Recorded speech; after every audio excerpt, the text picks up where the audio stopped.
3rd, 1:38 a.m. Just got back from an A players meeting. Want to implement some, changes, but I did promise myself that I was going to do a second round interview today, and I want to be more accountable and make sure I'm getting better. So we're focused on that, right? But so today, what I want to talk about is second rounds. One of the biggest things why second rounds is very important is because of the recruiting aspect, right? When you become an owner, one of the biggest things is, hey, how good can you recruit, right? That will determine the market you get. That will determine how many leads you can get in the market. Because the bigger the leads, the more competition people will come in and try to take your market. And the sales aspect of will also be important, but how many people you get into your office is the most important thing. Why? Because the biggest army will win always, right? You can have 10 guys, you can have 30. You can have 30, you can have 60. And one of the biggest things that I think why my office is having such success is because of the second round interviews. So that's what I want to talk about. I pride myself in recruiting, so I want to make sure that that's duplicatable and we get better as an office. So let's talk about that. One of the biggest things to understand is, hey, second rounds are a privilege, right? Second rounds are the quickest way to get through the program. Best way to build your team. The better you get at second rounds, the quicker you'll build your team, right? So that's what you want to understand. The better recruiter you are, the faster you will get the fuck out of my office and go run your own fucking market, and you'll be able to run your business, which is the end goal and why I want you guys to be here, right? So now, prior to the beginning, hey guys, one of the biggest things is look for the resume. Get the resume, get it from Huda, get it from the recruiter, and make sure that you're studying the resume, right? You want to be able to get 2-3 things that you're going to be able to talk about in the beginning of the interview from that resume to build the connection, to build a relationship, right? Prior to the beginning, definitely make sure to build rapport, right? Get them to feel comfortable. Let them to lower their guard, right? You don't want them to be too professional. You want to keep it professional yourself, but you want them to kind of be like, hey, I'm talking to a cool individual and I'm building this relationship with them. And then get them to smile and laugh, right? A smile and a laugh. I get a smile and a laugh, and then that's when I start the interview, because usually that's when their guard drops. So very important. Cool thing about it is, hey, show that it is a big deal to get a second round interview. That's very important. Say, hey, we have 10 to 15 interviews per day. We're looking to take the top 10%, right? We have over a large influx of applicants, and we're looking to take the top 10 to 50% to actually bring it to the second round. So congratulations, right? Always build that. That's also very important. And then after that, what you want to do is kind of take control of what's going to happen. Tell them how the interview is going to go. Say, hey, we're going to get introduced each other. We're going to get to know each other. After that, I'm going to break down, what we do. We're also going to break down the management and training program. I'm going to go over compensation and pay, scheduling, and then I'll have some questions for you at the end that I'm going to take back to the hiring team to decide if we want to move forward with your application. Sound good? Right? You want to build that. Introductions, you want to make sure that you have a great introduction, right? The way you introduce yourself, the way you carry yourself, the way you're going to pitch yourself to this applicant is very important. So you want to have 2 wows, 2 fun facts about yourself, 2 accomplishments that you have did, and have a powerful introduction, right? Then let them introduce themselves. Typically, what's going to happen is the way you introduce yourself is the way the applicant is also going to mimic that and introduce themselves the same way. So you want to make sure the introduction is very spot on. Now, cater to the individual. That's very important, right? If they're looking for entrepreneurship, focus on the business aspect of the job. Hey, you're going to be able to train them. We're going to teach you how to run a business. If they're looking for just a job, take it easy, right? Focus on, hey, you'll be able to get, high income. You'll have a good work culture, good work environment, and you just focus on the culture, right? And those are typically the most important things in that introduction. Now, typically what I like to do, some people want experience, some people want more money. Just cater to whatever they want, right? It's kind of like bullet points when you're in the field and you're selling. Same thing in the interview. Now, 3 questions to use as ammunition. Now, I use this here and there, but it's very important, right? You can learn more about them. Like, hey, what did you like most about your last job? What did you like least about it? What would your previous employer have done to keep you, right? These are very important questions you want to know to kind of gauge that individual. And then after that, what we talk about is, the win-win-win. The win-win-win is something that we use to kind of, introduce that, to explain the business to the applicant. It makes it very simple, very cutthroat. So, the way I would start it off is, hey, so here at Noisy Global, we're a third-party marketing company. Now, Noisy Global is what we're branding off is Brendan Ciprianos' office, right? You can use whatever, brand you're using. Obviously, don't say Noisy Global if you're fucking in another office. Let's not be retarded. But, okay, awesome. Sorry about my language, by the way. But I'm going to keep it real. I'm going to keep it cutthroat. I just want to make sure that you guys are getting the raw action of me. I can look at this back in 2 to 3 years and say we fucking did this shit off this. So, but the win-win-win right here at No Shit Global, we're a third-party marketing firm. What we focus on is acquiring new customers for the clients that we work with, right? You kind of build that. Then you go over indirect and direct marketing. Direct marketing is gonna be face-to-face, building the relationship with the clients. We focus on bridging that gap between the consumer and the clients, right? We're the middleman. Indirect marketing is gonna be like ads, posters, flyers, billboards, and YouTube. Typically, in my first round, what I hit them with is, hey, do you watch YouTube? Awesome. When's the last time, or what do you typically do after a YouTube ad? Skip it. Okay, cool. And then, you kind of elaborate on the clients can't really control if you're going to buy the product through an ad. That's why we do direct marketing, because we focus on face-to-face experience, building that customer relationship, building that trust, and seeing what they need to actually get that deal done, right? Now, how you explain the win-win-win is very simple. I explain the client, which is AT&T, the customer, right, and then us. So I'll start with, hey, AT&T is we're actually the number one way that AT&T actually gets new clients, right? Everything is internally trained and managed by us. So what that means is, hey, you didn't apply for an AT&T job, right? You're here at No Shit Global. We're training, we're managing you, and we're training you up to market for AT&T. So they're really not doing anything. They get to sit back and watch the money come in. On top of that, due to the phone plans, let's say the average phone plan is $150 a month. With $150 a month, one of the biggest things you have to realize is if you do that by times 36 months, which is the average, contract, 150 times 36 is $5,000. Now, the average length that an individual customer stays with a carrier is 6 years. So that's 2 contracts. That means 5,000 times 2, around $10,800 that we're generating for our client, right? In the long term. That's lifetime revenue. I like to point that out. And the cool thing about it is because of what we do, AT&T only pays us for what we produce. So at the end of the day, for what we're doing to them, they're not losing any money if we just inform people of what we do. Now, I talk about the customer, right? I talk about how, hey, this is one of the best deals on the market, right? It's a very quick and efficient buying process. Best deal on the market in the sense that, hey, we're actually beating out most of our competitors. They can go into a store with Verizon, T-Mobile, and we'll probably beat them at the price, the phones, or the plans. One of the three, no matter what they're looking for, we'll be able to show them a better option. And then, due to the success that we've been having, AT&T has actually shut down 500 brick and mortar stores. Those are the stores that you see in shopping centers, in malls, and that's why, because I like to educate them on, hey, to run a brick and mortar store, it costs $2 million a year to keep it running. Why? Because there's electricity, right? There's employees you got to pay. There's inventory. The electricity is pretty, up there because everything's high. I mean, everything's like, like light is bright and everything like that, right? On top of that, you got to pay rent. One of the biggest problems AT&T was having is they weren't generating as much money that they needed to keep these stores open.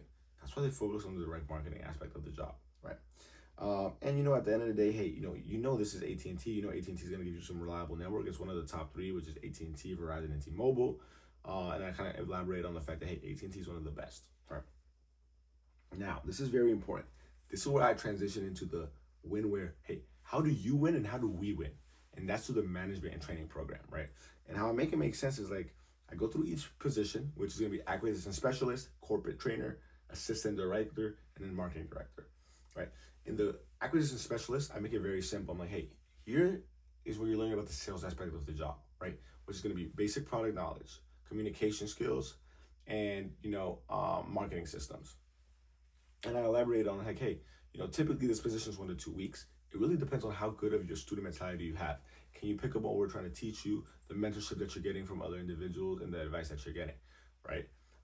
Then I go to the corporate trainer. I'm like, hey, this is a little bit exciting, more position. You actually get travel opportunity. And I talk about the travel opportunity that may be going on that week or that has happened. We took guys to Miami, Tampa, Philadelphia, right, for conferences, to other offices, to R&R, rest and relaxation, when we got to go to Cancun, right? So it's very important, it's very exciting that you kind of bring that up. You also talk about like, hey, this is like kind of like this is everything that you just learned, you're actually going to teach it. So your skills are going to display directly. This is where you're going to start training individuals, right? Managing 3 to 5 individuals. Start learning how to do second round interviews like this one that we're doing now, right? We're going to build you with that skill set. And on top of that, you just talk about the responsibilities of in that leadership level role, right? Developing that leadership skills. Talk about assistant director when we go over like payroll, recruiting. I usually bring up Indeed. Hey, I wish Indeed was free, but it's not, right? You apply through Indeed. We actually have to pay ads, and there's an algorithm to keep that running for us. You learn that through the assistant director role. You're also going to learn about payroll, right? You got to make sure the employees are getting paid. You're going to learn about sitting down with our clients to make sure, hey, we're hitting the metrics that they're looking for. And you're going to go over branding, right? I don't know if you looked at our website. I don't know if you looked at our Instagram, social media, but we have to keep that uphold and make that maintained. I kind of go through that to explain all the aspects of the job, and then I hit them in with the marketing director role. And one of the biggest things is, hey, in the marketing director role, you actually have the ability to expand and venture into a new territory as a partner, right? You also have the ability to manage 10 to 15 individuals. And that's why I break down the opportunity. I like to explain that, hey, with the management and training program, reason why we have this program because AT&T is looking to backfill a previous program, which is Sam's Club, right? Sam's Club was typically how I say it, I'll just say how I say it in interviews, is like, hey, are you familiar with Sam's Club, Costco, and BJ's? Yeah, so AT&T has, these partnership with our clients, and one of the biggest things they focus on is, marketing these people in the stores. Now, they used to work with Sam's Clubs. They used to do over 20,000 lines at its peak every week. Now, what was going on with AT&T and Sam's Club is that they went into negotiations for a better contract. Sam's Club wanted a bigger piece of the pie. Like any business deal, what ended up happening is AT&T took the decision of not giving Sam's Club a bigger portion due to the fact that if Sam's Club got a bigger portion of the contract, then what would Costco and BJ's ask for, right? They had to protect their brand and their business. And I say they were looking for new programs, and that's how the Neighborhood Direct Sales Program actually got opened. This is where we go over the opportunity behind what we do. I'm like, AT&T is very focused on opening up offices nationwide to these 50 states, because at the end of the day, one of the biggest things is it takes out the retailer, and it's just between the ICD, and what ICD means is independent corporate distributor, the ICD, and AT&T. So what ends up happening is that we actually get paid more than the retail programs, and we actually have the better opportunity to expand, because the only thing we need is people to live in that city, and we don't need there to be a Costco, we don't need there to be a BJ's, right? The only thing we need is to make sure that we have the clientele that's there that live in that city, that state, whatever the case may be.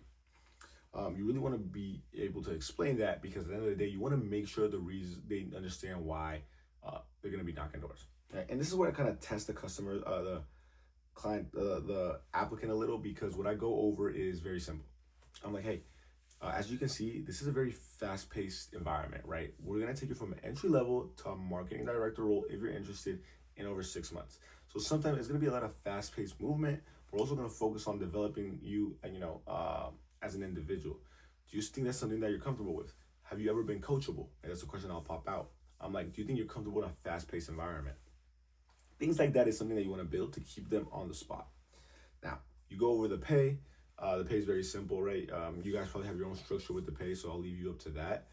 Biggest thing I like to say is like, hey, when we start you off in that entry level position, we want to make sure that you're actually developing the skill set. So what's going to happen is you're going to get put on a training pay that's going to be able to what's it called? You're going to put on a training pay to actually build that skill set. Now, I kind of just focus. I'll put that there, and then I go over the corporate trainer pay in further detail. Reason why I do that is because the most amount of time they're going to spend in the program is going to be through the corporate trainer phase. So, and I say that, I'm like, hey, the biggest portion is going to be the corporate trainer phase. So let's talk about that base. It's going to be the largest part. And if they want me to elaborate on other ones, I will. But typically they're like, yeah, that's fine. I get it. Right. So you go over that, and I like to end it with, hey, you're going to get paid every Friday weekly. And, they typically like that. I don't know. Some people love just the Friday paychecks. So yeah, it's pretty cool. And then what you want to focus on in the interview is, from the questions that you gathered, what are they trying to get? Are they looking for experience? Are they looking for money? Are they looking for growth? Are they looking for a good team environment? And then exploit that and talk about that the most in the interview, right? Because you want to cater to the applicant. You want to focus on their pinpoints, and that's how you're gonna actually bring them into the interview, into the office, right? So you go over about pay, and then I'll go over scheduling, right? It's very simple with what we do. Hey, Monday through Friday, you're gonna start at 11 a.m. Reason why is because we go over stations. It's kind of like classroom. We'll either talk about the development of leadership, or we'll also talk about, the sales aspect, whichever one you're going through and you need the most help with during that time. Then what we'll go is, the morning meeting. This is where we have Atmo. We give recognition to the people who did well the day before. We go over announcements, right? Like different trips that are coming up. We go over promotions, people who are getting promoted to the next position, or people who are getting promoted, or the promotions that AT&T is dropping for Black Friday or for different sales for different days, things like that, right? So we go over all that thing during the morning meeting. After that, what I go over is, hey, in the field, it's gonna be from 2 to 8 p.m., right? From 2 to 8 p.m., you're gonna be in the field interacting with these customers. One of the biggest things is, hey, whenever you have to drive to these locations, you're gonna have a designated driver that's gonna take you there, and you're always gonna be with a group. You'll never be alone, right? This usually builds trust and makes it feel like they're gonna be safe in an environment where they're gonna be taken care of. And especially, no one wants to think that they're gonna be driving their car into the field every day, right? On the first day they started, right? That's definitely something we don't want to do. And typically, they start like volunteering for driving into the field, by themselves, right? And I think a lot of you guys have seen that, which is awesome. So, yeah. That's typically how I do the scheduling. And then I'm going to talk about, just the environment of the office. I'm like, hey, there's, you're going to probably see that, hey, this is a pretty young office. Reason why is because there's 3 reasons why people join this job, 3 to 4. One, they just want money, right? And then with a sales aspect job, you can, determine that you can have a high income. They want experience. College students, they're looking for money, the first option, or they're looking for experience to gain, experience under their belt, and maybe learning how to do interviews, learn how to manage individuals, and kind of go from there. Third is they see this as a career path, right? They want to get to that marketing director role because they think that they can actually make this a further career for themselves and, actually grow in this business. And, that's one of the best ones. So I set that standard. After that, I kind of go over, team culture. Hey, we focus on having a good team culture. We have something called team nights, which is something where we just all hang out. It's company paid for. Where we all hang out, we'll go, to golf, we'll go play basketball, we'll play soccer, we're just gonna go out and have dinner, we'll do poker night, just something that the whole office wants to do, to just come hang out. And I talk about Saturday in the schedule, right? How Saturday's a little different. It's a little earlier due to the fact that everyone's gonna be home. You get to talk to more customers because they're free, right? So, kind of go over that. And then with the questions, these questions are the most important. This will make or break your interview, right? Because he's like, hey, now with these questions, this is typically what the applicant, what the hiring team will go over when we review your application. And the type of questions that I like the most are, what areas in your life you have personally been successful in, right? And I ask this question because you want to know what type of things do you think they dominate and what type of things they're confident in. The next question would be, what are some examples of you being coachable, or what are some examples do you have of displaying leadership qualities? I would go either one, because you want to know if this individual is going to be able to get trained, or do you want to know if this individual is going to be able to train? Either one will let you either gauge, whatever you want to listen to or you want to go with. And then the last one is, it'll be pretty easy. It's like, hey, what is your definition of success? Right? You want to know where they want to be at. Are they an ambitious person? Are they someone that's just okay with getting by? That will help you prepare yourself to coach them when they come in for orientation and it's their first day and they're shadowing, etc. Right? Now, one of the most important things when you're closing up, explain the next step. Right? Don't make them feel like they have the job. End at a high note. Right? Say, hey, what's the plans for the rest of your day? Awesome. Say their name with leaving, and when you close them, it was in person. It's like, hey, I'm gonna go talk to the hiring team. You have 2 options. Be like, it was a pleasure talking to you. Now, if you do receive a call back later today, what we're going to do is you would get a call back from our director, JJ. Well, he's going to be talking about orientation and setting up a date. Or you can give the option to where you just close them on the spot. And how we're going to do that is you're like, hey, I'm going to go talk to the director and the hiring manager. We're going to go over just a couple of things of what we went over in the interview, and then we'll give you a result in the next 5 minutes. You go out, you make them sweat. We'll have the conversation. We'll talk about if we want to bring people on board or not. We close them on the spot. Right? Now, one of the biggest things why these second round interviews are so important, like I said, hey, this is going to help you build your team. The faster you build your team, the faster you're going to get out of here and get promoted into that management level role. Right? Now, when you get promoted, and you get promoted with 5, 10, 15 guys, one of the biggest things is you want to be able to add and duplicate new people. Reason why is because typically with the guys that you're traveling, when they're opening up, they think they're next up, right? They think they're going to be the next marketing directors. But you want to be able to bring high-level talent to be able to push your guys and not get them complacent when you're opening up if you're really looking to, be serious about this business and get into that organizational role. Please give me feedback on this video, guys. I want to make sure, I'm doing the right things. Maybe I can slow something down. Maybe I can elaborate on a couple of things. I know, it's like 2 a.m., so maybe I went a little too fast. But whatever you guys think, please let me know. I hope this is helpful. And I'm excited, guys. Let's fucking make